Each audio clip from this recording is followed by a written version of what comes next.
जय मां कामरू कामाख्या।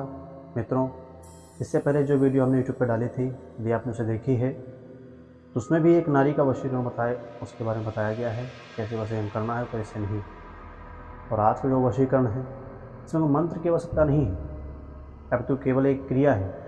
यदि आप इसे बिना डरे, बिना संकेत और बिना किसी भी कारणवश यदि आप इसे कर लेते हैं तो 100 में से 100% मैं ये गारंटी देता हूँ, आपका काम चुटकियों में हो जाएगा।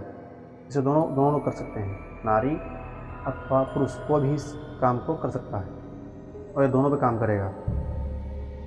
लड़का हो लड़की भी करना चाहता हो, लड़की हो लड़के भी करना चाहती हो, महिला हो पुरुष भी करना चाहता हो, पुरुष हो महिला भी करना चाहता हो। लेकिन हाँ, दोनों एक दूसरे के लिए ही करें, इसका अनुचित लाभ उठाने के लिए कोशिश ना करें आप। अन्यथा कोई भी तंत्र पद्धति में किसी का अहित करने के लिए कोई प्रणाली नहीं बनाई गई है। तो ये जानते हैं इसे किस प्रकार करना है। दोस्त, करना कुछ नहीं है, एक छोटा सा काम आपको करना पड़ेगा। आइए जानते हैं। करना ही इस काम को ऐसे है कि यदि आपके गांव में या आपके शहर में कहीं शमशान घाट हो, डरने का विषय नहीं है। यदि आप करना चाहते हैं तो बहुत ही आराम से आप कर सकते हैं। करना क्या है, शमशान घाट में आपको जाना है।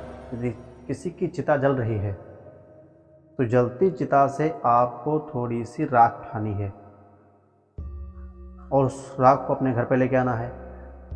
घर में लाने के बाद उसमें केसर को मिला दीजिए आप थोड़ा सा लेकर के, गौमूत्र मिला दीजिए उसमें थोड़ा सा, और इन सब को मिला करके उसको आप धूप में सुखा दीजिए। धूप में सुखाने के बाद इसको आप फिर पुनः ये सूखी राख के भांति हो जाएगा। ये इसको पूरा आपने हाथ से इसको आप बारीक बारीक इसको आपने पीस देना है। और जिस भी नारी को अथवा लड़की को बस में करना चाहते हैं तो इस राख को उसके सर पे केवल डालना पड़ेगा, बस कुछ नहीं करना है। अपना नाम लेना है और प्रार्थना करना है कि ये लड़की अथवा ये नारी हमारे वश में हो जाए। यदि आप ऐसा काम कर लेते हैं तो निसंकोच निसंदेह वो काम आपके लिए करेगी ही करेगी और आपका वशीकरण सफल होगा। बस इसे आप लड़की करना चाहती हैं तो लड़की भी कर सकती हैं, यदि पुरुष करना चाहते हैं तो पुरुष भी काम को आप आराम से ही कर सकते हैं।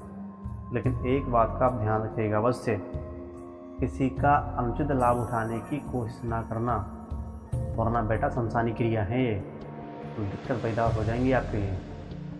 और ध्यान रखिएगा, यदि आप पति पत्नी हैं अथवा किसी से शादी करना चाहते हैं तो इस कार्य को आप कीजिएगा। लेकिन मेरी मानिए, किसी को भी अपने वश में करने के लिए किसी का मन ना दुखाएं।